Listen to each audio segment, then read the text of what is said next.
তুষার বিমান তৈরি করলেন, কিভাবে তৈরি করলেন যদি একটু আমাদেরকে বলেন।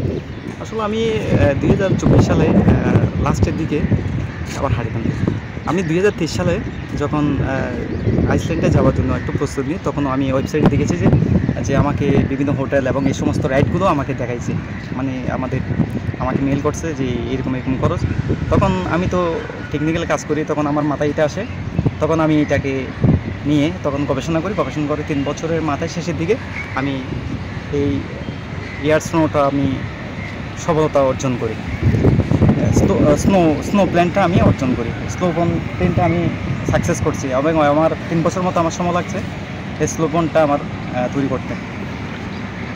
আপনি এটা কি চান, ভবিষ্যৎ কি করতে চান? আমি চাই এটা আমাদের বাংলাদেশে যে আমরা এখান থেকে এক্সপোর্ট করব এবং আমাদের যে তরুণ সমাজ আছে তারা দেখে আমার মতো এগিয়ে আসবে এবং আমাদের টেকনোলজিটা আরও উপর দিকে যাবে, সেই আশায় আমি এটা করেছি। এবং বিশেষ করে আমাদের দেশে যে কর্মসংস্থান সৃষ্টি হবে, এগুলো যদি সরকার এক্সপোর্ট করার জন্য আমাদের সহায়তা করে এবং আমাদের দেশে বড় বড় যে প্রতিষ্ঠানগুলো শুরু হবে, যে বড় বড় প্রতিষ্ঠান আছে এগুলো আমাদের দিকে আসলে এবং কর্মসংস্থান সৃষ্টি হবে এবং বেকার যারা যুবক আছে তারা এই কারখানায় অন্তত ফ্যামিলির কারখানাতে চাকরি করে অর্জন করতে পারবে।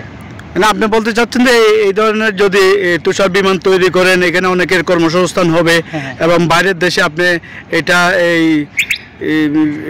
রপ্তানি করবেন এবং এই বাইরে গ্রাহকরা আসবে, দেশের অর্থনীতিতে অবদান রাখবে এবং পাশাপাশি বেকার যুবকদের কর্মসংস্থান হবে। শুধু তাই না, আমরাও বাংলাদেশকে যে প্রতিটা বিশ্বের চীনের মতন যে আমরাও এরকম ড্রোন করতে পারি।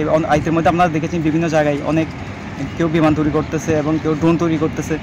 তো এভাবে আমরা একটার পর একটা যদি মোটামুটি দেশে কাজ করতে পারি তাহলে বিশ্ববাসী সবাই আমাদেরকে চিনবে, আমার বাংলাদেশ যে একটা আছে আমাদেরকে সবাই চিনবে এবং টেকনোলজির মাধ্যমে, এবং টেকনোলজি ছাড়া কোনো বিকল্প নাই দেশ উন্নত করার জন্য। তো সেই অনুযায়ী আমি কাজটা শুরু করি।